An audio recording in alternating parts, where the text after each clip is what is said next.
Cześć! W tym odcinku chcę Wam przedstawić swój sposób na polski fast food z czasów PRL-u. Oczywiście w wersji bezglutenowej. Jesteście ciekawi? To zapraszam do oglądania. Spody do zapiekanek wypiekę w typowej wysokiej foremce.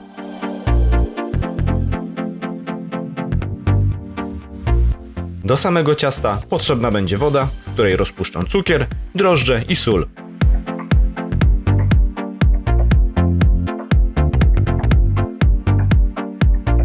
Po wymieszaniu tych składników dosypuję bezglutenową mieszankę Balviten do wypieku chleba oraz oliwę z oliwek. Mieszam wszystko do uzyskania gładkiej, płynnej masy bez grudek mąki. Wcześniej wspomnianą foremkę wysmarowuję masłem, a potem obsypuję bezglutenową mąką kukurydzianą. To pozwoli nam uniknąć przywarcia ciasta do powierzchni formy.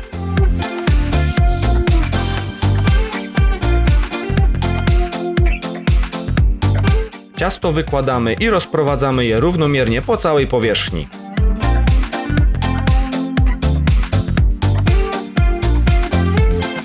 Packę do rozprowadzania ciasta maczam w wodzie, co pozwoli uniknąć przywierania ciasta do powierzchni packi. Ciasto pod przykryciem odstawiamy do wyrośnięcia, aby podwoiło swoją objętość.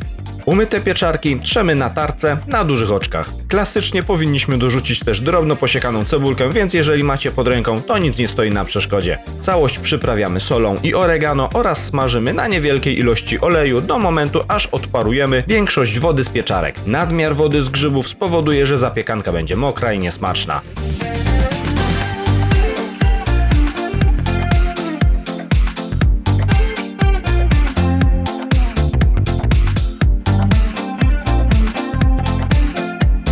Następnym niezbędnym składnikiem do zapiekanek będzie ser. Ja uwielbiam ser Gouda, dlatego trę go na drobnych oczkach tarki. Wyrośnięte ciasto jest na tym etapie puszyste i bardzo delikatne. Wypiekamy je w piekarniku rozgrzanym na 200 stopni grzałkami góra i dół przez około 30-35 minut.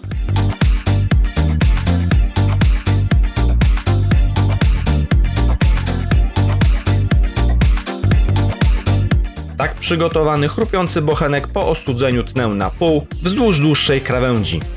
Jak widzicie, chlebek jest puszysty i mega elastyczny, więc świetnie się nada pod naszą przekąskę. Z całości chlebka przygotujemy jakieś 6 lub 8 zapiekanek. Tnę teraz wypiek na równe części i wykładam na nich pieczarki, a potem ser.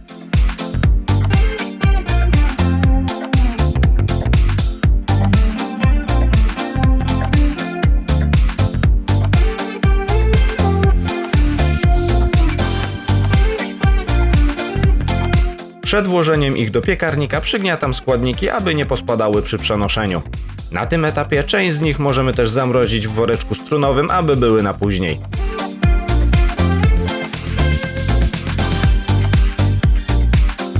Przekąskę grzejemy w nagrzanym piekarniku w temperaturze około 200 stopni Celsjusza do rozpuszczenia sera.